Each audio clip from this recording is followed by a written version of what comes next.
it was more than disappointing yesterday to hear the Prime Minister start issuing ultimatums about climate legislation, saying it's take it or leave it, and everyone's got to learn, the Greens have got to learn lessons from history and so on.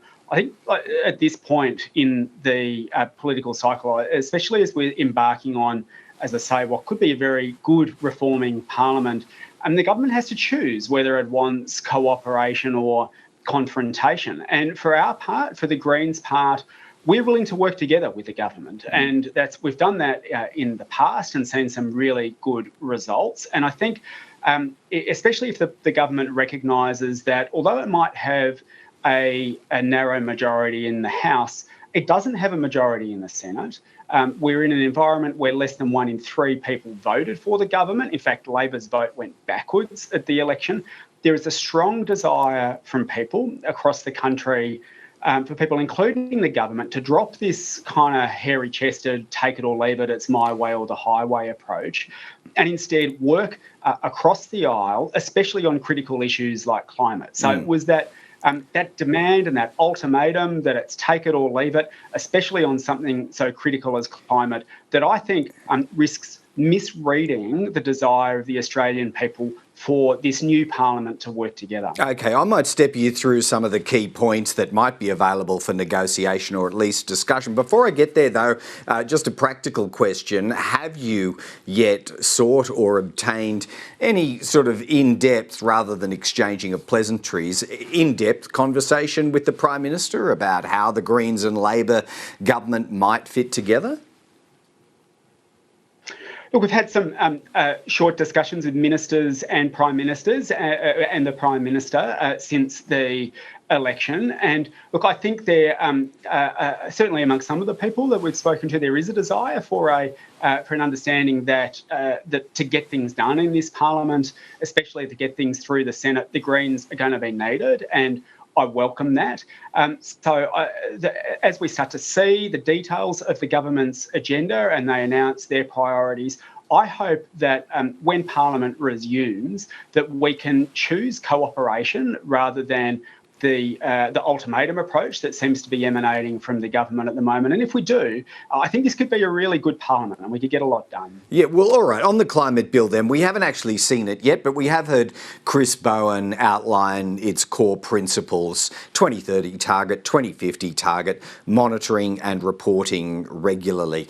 If that were reflected in the bill itself, what in that could the Greens not support? Well, we're looking forward to going to Parliament and seeing that bill when it's introduced in its final form. The government, this is one of the key issues, is the government is saying that on their climate targets, it's take it or leave it. Now, the problem with that is that the government's targets are based on the death of the Great Barrier Reef, more floods, more fires. It's based on the global heating of 2 degrees or above. Whereas the Pacific Island Forum at the moment, the Pacific Islanders, the scientists, the United Nations, the Greens are all saying, look, we've got to limit global warming to 1.5 degrees or we are in real strife. But you're not going to push the government over 43, are you? You're not going to push the government over 43 because you're not going to push the government over 43 because that was so specific, and they will forcefully argue, won't they, that that was the mandate they were given. But they're coming to Parliament and seeking legislation. And in Parliament, in the Senate, they do not have a majority.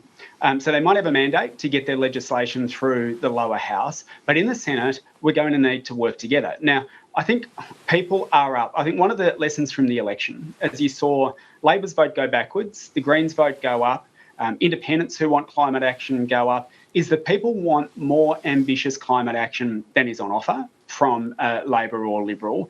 But also, things are changing. We're seeing now very clearly, we're seeing our Pacific Island neighbours saying, well, this is a good start, but you need to do a lot more, saying we want to see action on coal and gas. So there's a couple of issues for us. We think the target, listening to the scientists, the target, it means the death of the Great Barrier Reef and is woefully low. But coal and gas are critical as well. And is one of the big concerns that we've got is Labor government's desire to open up new coal and gas projects. And we don't want to be in a situation where Parliament passes a law on a Monday to cut pollution, and then on Tuesday, Labor goes and opens up the Scarborough gas project or the Beetaloo gas basin that aren't included in the government's modelling or figures, and that lifts Australia's pollution. Right. And it's that commitment from the government to new coal and gas that is something we want to talk about with them, because we think, together with the International Energy Agency, the UN, our Pacific Island neighbours, that we should not be opening more coal and gas projects. All right, so just on that, and I do want to cover off some other issues with you, but politics is all the art of the possible, of course. I mean, could there be room for compromise around, say, the application of some sort of climate trigger in the assessment process, so you are at least more rigorously assessing those projects? I mean, just how much room in the envelope have you got to move here? Let me be clear, we are willing to negotiate. We are willing to talk with the government. We understand that we are in the Senate, but we don't have a majority in the Senate either. We are in balance of power in the Senate, and it's going to require Labor and the Greens and crossbenchers to work together to get things through. And will we get everything we want? Maybe not. Will the government get everything it wants? Maybe not. Will we end up with good legislation that puts us on the road to tackling the climate crisis? I think we can.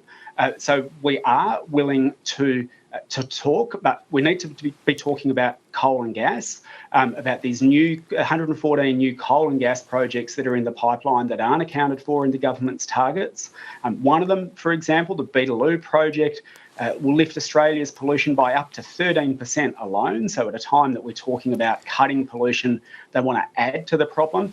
Those things, if those things are on the table and we can have discussions about those, and we're prepared to have those discussions in good faith. Right. But at the moment, it's this take it or leave it approach that I think has had its day.